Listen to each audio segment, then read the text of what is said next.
Bismillahirrahmanirrahim. Assalamualaikum warahmatullahi wabarakatuh. Hai para sahabat wisata sejarah, apa kabar kalian semuanya? Semoga kita semua dalam keadaan sehat dan selalu dalam lindungan Allah Subhanahu wa Ta'ala. Baiklah, pada video kali ini saya akan mengajak para sahabat untuk berwisata ke suatu daerah destinasi wisata yang ada di Jawa Timur, Kota Malang, tepatnya di Gunung Kawi. Sebagaimana kita ketahui, Gunung Kawi itu adalah salah satu tujuan destinasi wisata yang banyak dikunjungi oleh para peziarah. Namun, untuk apa sebenarnya tujuan mereka ke sana? Karena banyak spekulasi yang berkembang bahwa Gunung Kawi itu adalah salah satu tempat pesugihan. Benarkah demikian? Inilah yang coba saya infokan kepada para sahabat semua. Bagaimanakah yang sebenarnya? Baiklah, mari sama-sama kita dengarkan fakta-faktanya. Wisata sejarah. Jadi seperti kita ketahui bahwa Gunung Kawi itu adalah salah satu destinasi wisata yang sering dikunjungi oleh banyak orang. Bahkan dikunjungi oleh berbagai macam agama dan berbagai macam etnis, tidak hanya dari bangsa pribumi dan bahkan juga banyak dari bangsa etnis dari Tionghoa dan yang lainnya. Namun sayangnya ternyata tujuan kesana itu oleh sebagian orang itu sering dikait-kaitkan dengan untuk mencari pesugihan. Tapi kita jangan berpikiran negatif dulu ya, karena ternyata yang pergi berziarah ke sana atau berwisata ke sana itu tidak semuanya dengan tujuan pesugihan.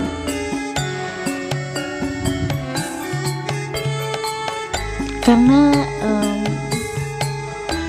sebenarnya pasarean Gunung Kawi itu adalah tempat atau makam dua orang waliullah yang dulu pernah menjadi pusat perkembangan Islam di daerah Jawa Timur. Jadi bagaimana kisahnya? Jadi gini,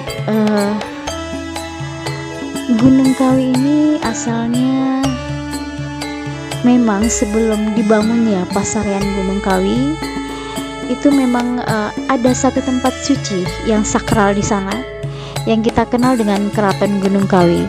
Jadi sebelum Islam berkembang di sana itu ada Keraton Gunung Kawi, itu adalah yang dibangun atau didirikan oleh Empu Sendok dari Kerajaan Mataram kuno. Seperti kita ketahui, Kerajaan Mataram itu bukanlah agama Islam ya, tapi itu merupakan agama Hindu gitu. Jadi sahabat, tempat apa sih sebenarnya Gunung Kawi itu? Tujuannya untuk dikunjungi? Bagaimana sejarahnya sebenarnya? Baiklah, sejarah ini saya ambil dari beberapa sumber yang mudah-mudahan bisa membantu kita untuk memberikan informasi yang tepat, sehingga tidak lagi simpang siur, kita tidak lagi menduga-duga atau bertanya-tanya gitu. Kenapa banyak yang datang berziarah ke sana? Nah, jadi Gunung Kawi ini seperti kita ketahui adalah sebuah gunung yang terdapat di Malang, Jawa Timur, yang tepatnya tuh di daerah Kepanjen atau Desa Wonosari.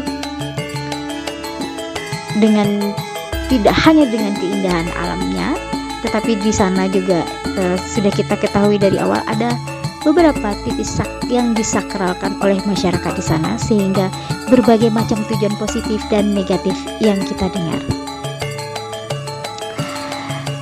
Untuk pasarean dari Gunung Kawi itu sendiri, jadi awal kisah sejarah berdirinya itu Bermula dari kisah Eyang Jugo dan Eyang Sujo. Mereka berdua ini adalah dua orang bayangkara dari Pangeran Diponegoro yang membantu untuk melawan penjajahan pada saat agresi militer Belanda yang pertama. Pada saat itu Pangeran Diponegoro tertangkap, sedangkan Eyang Jugo dan Eyang Sujo itu berhasil melarikan diri. Kemudian mereka segera mengasingkan diri ke daerah Kesamben Blitar. Nah, jadi pada saat mereka datang ke Kesamben Blitar tersebut, pada saat itu masyarakat di sana dan hewan di sana itu tengah diserang oleh wabah penyakit. Namun anehnya, ketika Eyang Jugo dan Eyang Sujo sampai di daerah tersebut, tiba-tiba wabah penyakit itu hilang. Sehingga hal tersebut oleh masyarakat, kedatangan mereka itu merupakan membawa keberuntungan bagi masyarakat di sana. Pada saat Eyang Jugo dan Eyang Sujo berada di sana, Eyang Jugo dan Eyang Sujo ini memperhatikan bahwa masyarakat di sana itu masih kental dengan kejawennya, bahkan dengan belum ada perkembangan agama Islam di sana. Sedangkan mereka, Eyang Jugo dan Eyang Sujo itu adalah orang yang taat dalam beragama. Melihat hal ini, maka Eyang Jugo memutuskan bahwa beliau tidak lagi berjuang untuk melawan penjajahan, tetapi lebih fokus untuk menyebarkan agama Islam. Jadi sebagai orang yang taat, terpanggil hatinya untuk menyebarkan agama Islam di daerah tersebut.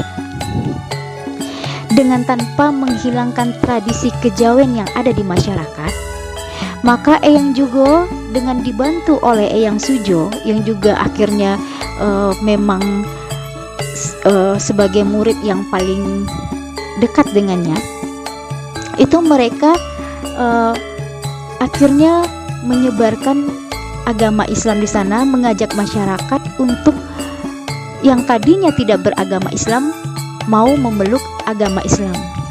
Nah, masyarakat itu sendiri karena sudah dari awal sudah sangat menghormati dua sosok ini yang dianggap membawa keberuntungan bagi masyarakat di sana, itu sangat menyambut baik apa yang dilakukan atau apa yang diperjuangkan Eyang Jugo dalam menyebarkan agama Islam di sana, sehingga banyak yang belajar dan berguru kepada Eyang Jugo gitu. Kemudian berita tentang Eyang Jugo dan Eyang Sujo ini, bagaimana dua sosok ini sangat dipercaya dan sangat dihormati sebagai sosok yang memiliki keistimewaan, itu akhirnya berita ini sampailah ke desa-desa yang lain, sehingga banyak sekali orang-orang yang datang kepada beliau untuk belajar agama Islam. Banyak yang datang berguru kepada Eyang Jugo mempelajari agama Islam. Nah, pada akhirnya padepokan atau pada akhirnya tempat mereka yang berada di Kesamben Blitar itu tidak lagi sanggup untuk menampung murid-murid yang ingin belajar. Maka Eyang Jugo kemudian menyuruh Eyang Sujo untuk membangun sebuah padepokan di lereng Gunung Kawi. Itulah yang kita kenal sekarang dengan Pasarean Gunung Kawi. Kemudian Eyang Jugo dan Eyang Sujo pun akhirnya menetap di Gunung Kawi.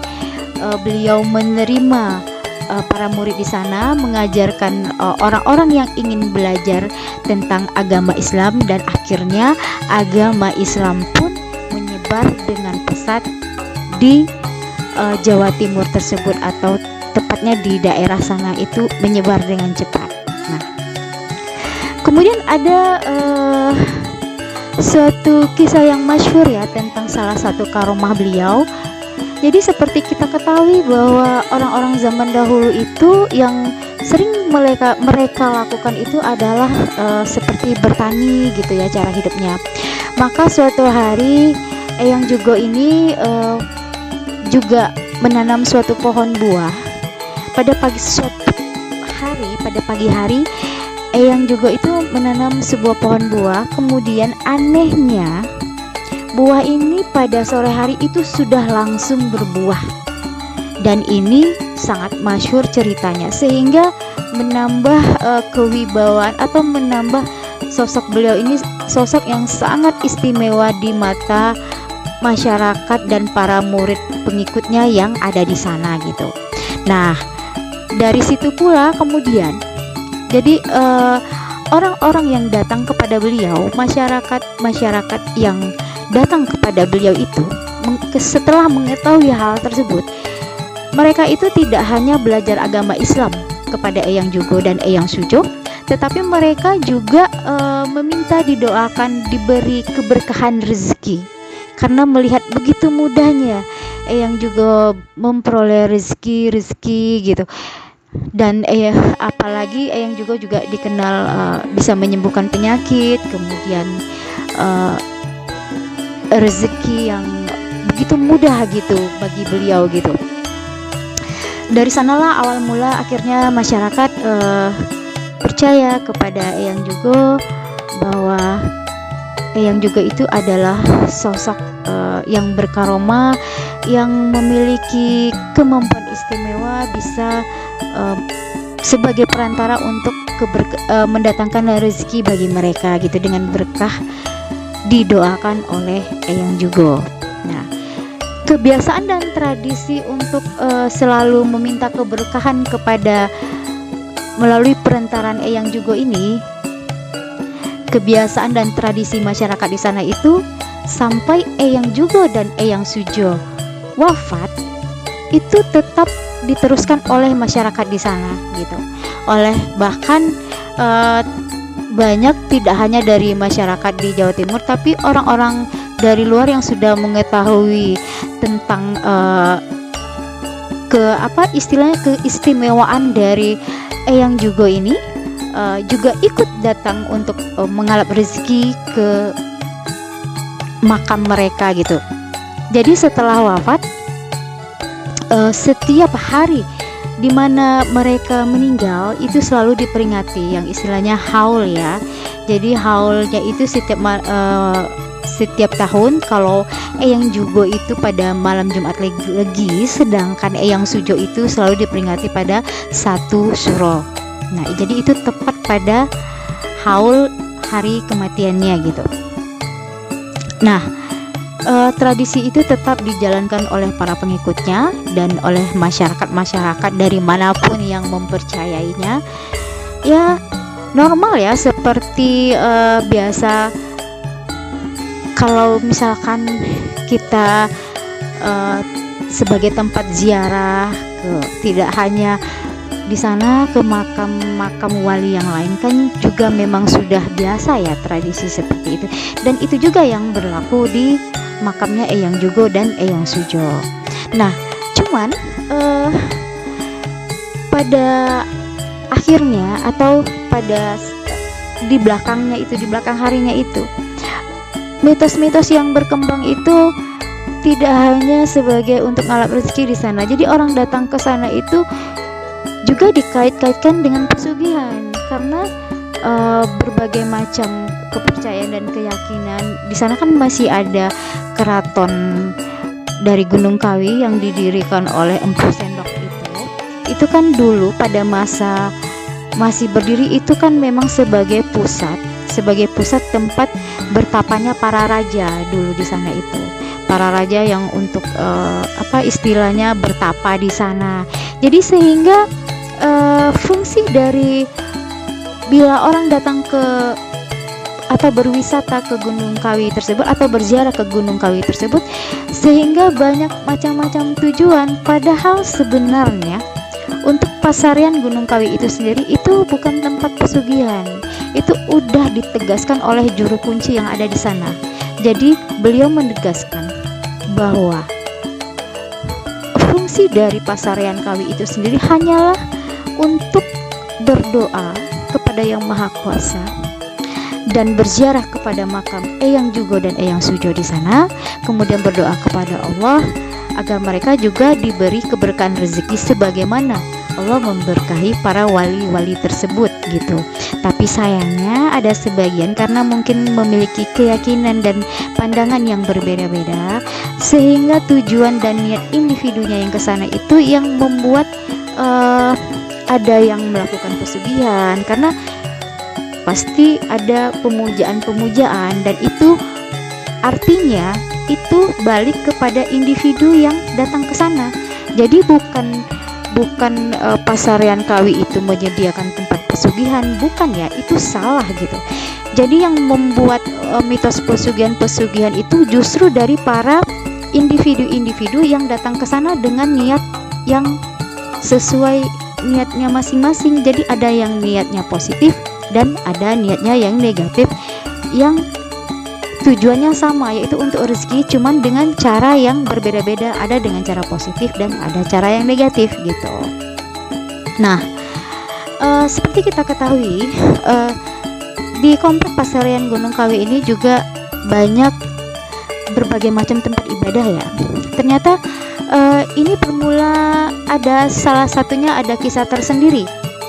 Kenapa sih kok bisa gitu ada Eyang Jugo dan Eyang Sujo yang beragama Islam ini kok bisa diapit oleh kelenteng, kok bisa dipelihara juga, atau maksudnya istilahnya dirawat makamnya itu oleh etnis Tionghoa gitu kan. Jadi ternyata ada kisah tersendiri. Nah ini, jadi dulu Eyang Jugo ini kan seperti dikenal oleh masyarakat, beliau itu orang yang taat beragama. Kalau orang yang bertaat agama itu identik dengan berhati lembut dan gemar menolong orang lain.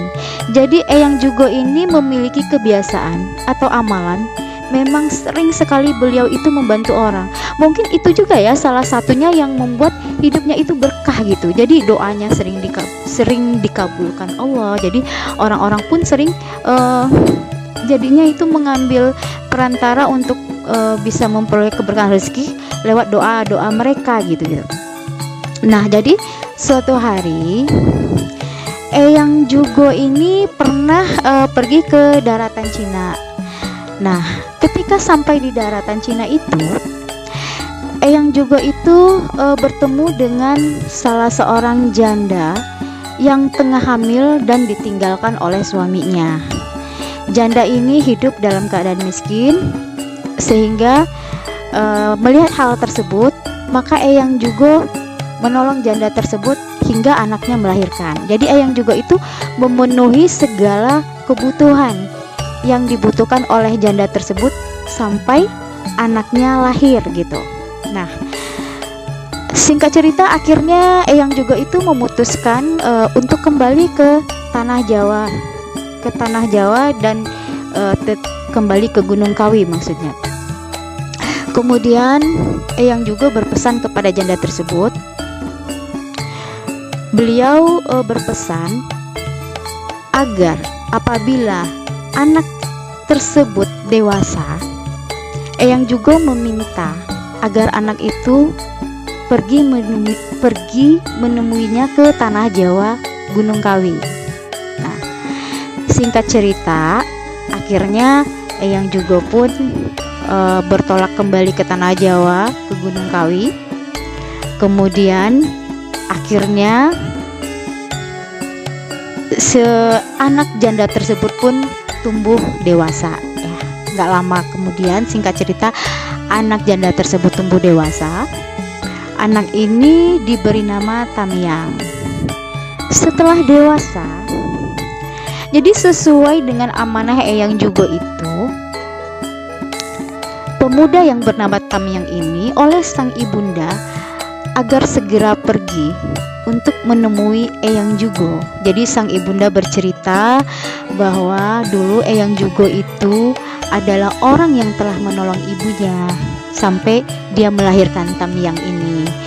Makanya diberitahukan oleh ibunya agar setelah dia dewasa nanti agar pergi menemui Eyang Jugo ke tanah Jawa Gunung Kawi.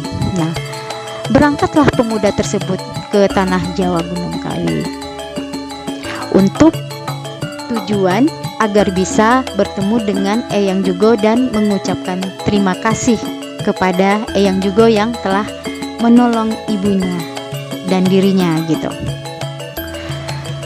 Namun sayang, jadi setelah pemuda itu sampai di tanah Jawa Gunung Kawi, Eyang Jugo dan Eyang Sujo ini telah wafat.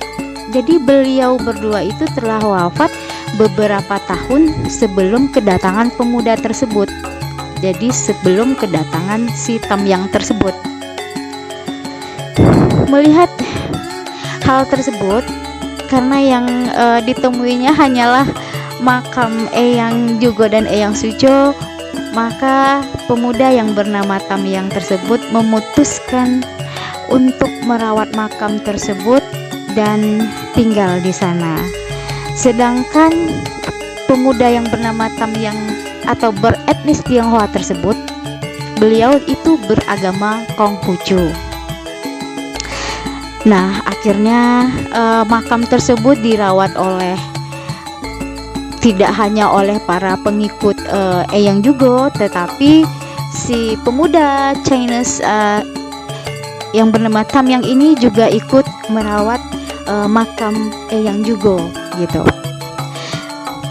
Nah, melihat fenomena tersebut gitu, jadi banyak para peziarah-peziarah itu yang datang itu akhirnya tidak hanya dari agama Islam saja, kemudian dari etnis Tionghoa itu sendiri pun banyak yang datang ke sana gitu, dengan maksud meneruskan tradisi sebelumnya, yaitu menghalap rezeki di sana, berdoa di sana, meminta kepada Yang Maha Kuasa dengan melalui perantara Eyang Jugo gitu, bahwa mudah-mudahan mereka juga diberkahi rezeki yang banyak atau rezeki yang berkah sebagaimana Allah memberkahi Eyang Jugo gitu. Nah, ya akhirnya berkembanglah banyak sekali peziarah-peziarah yang datang dari berbagai agama. Apalagi Eyang Jugo dulu memang dikenal sebagai orang yang suka menolong orang lain tanpa melihat dia agama apa, dia suku apa, tentu saja mendapat kehormatan juga akhirnya. Jadi suatu kebaikan akan membuahkan kebaikan gitu. Kalau kita baik kepada semua agama, kepada semua ras, tentu itulah bukti setelah kita wafat pun dilihatkan. Jadi dari berbagai agama juga baik kepada kita gitu kan.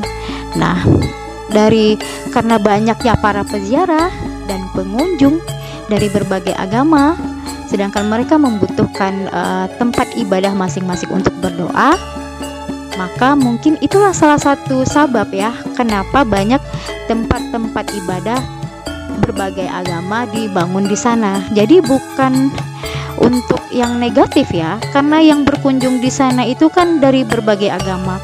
Tentu saja mereka juga ingin berdoa di sana, tentu harus sesuai dengan keyakinan masing-masing. Makanya tempat-tempat ibadah pun dengan sesuai agama para peziarah yang sering datang ke sana. Itulah guys yang cerita yang sebenarnya. Jadi Pasarian Gunung Kawi itu saya ingatkan kembali, itu bukan tempat untuk pesugihan ya. Itu hanya tempat kita berziarah untuk bisa berdoa di sana gitu kan. Cuman memang ada kepercayaan dari sesuai keyakinan masing-masing. Yang bagi agama Islam sendiri itu kan mungkin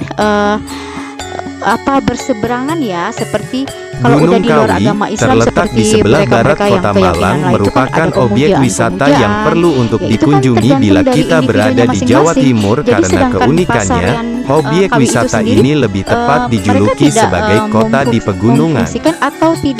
Di sini kita tidak akan menemukan suasana gunung yang sepi, tapi justru kita akan disuguhi sebuah pemandangan mirip di negeri Tiongkok zaman dulu. Di sepanjang jalan kita akan menemui bangunan-bangunan bangunan dengan kepada arsitektur khas saya dan Tiongkok, individunya di mana masing-masing terdapat sebuah yang kuil, datang kelenteng ke sana. tempat untuk bersembahyang Gitu. atau melakukan ritual Baiklah, khas sahabat Konghucu. wisata sejarah, Gunung tidak perlu mungkin tinggi cukup asal ada sekian dewanya. yang bisa saya Pepatah populer di informasikan. kalangan warga Tionghoa Saya ini Wan bisa Sylvia menjelaskan kenapa mengucapkan Gunung Kawi banyak-banyak di Desa terima Wonosari, kasih. Kecamatan Nantikan video Wonosari, saya selanjutnya. Kabupaten Malang, Jawa Timur. Dan terima kasih bagi yang saya Sangat ingatkan populer. kembali. Kawi Terima bukan kasih gunung bagi tinggi, yang belum hanya sekitar subscribe. 2000 meter, juga Saya tidak mohon untuk indah. subscribe supaya Tapi channel gunung ini kedepannya menjadi objek bisa wisata berkembang utama dan masyarakat bisa Tionghoa. bermanfaat lebih baik Tiap lagi hari gitu, dan ratusan orang tetap Tionghoa, bertahan. termasuk orang pribumi naik ke Gunung Sebagai Kawi. Masa kata liburan terakhir, plus cuti bersama Lebaran dari ini saya, sangat bila ada ramai.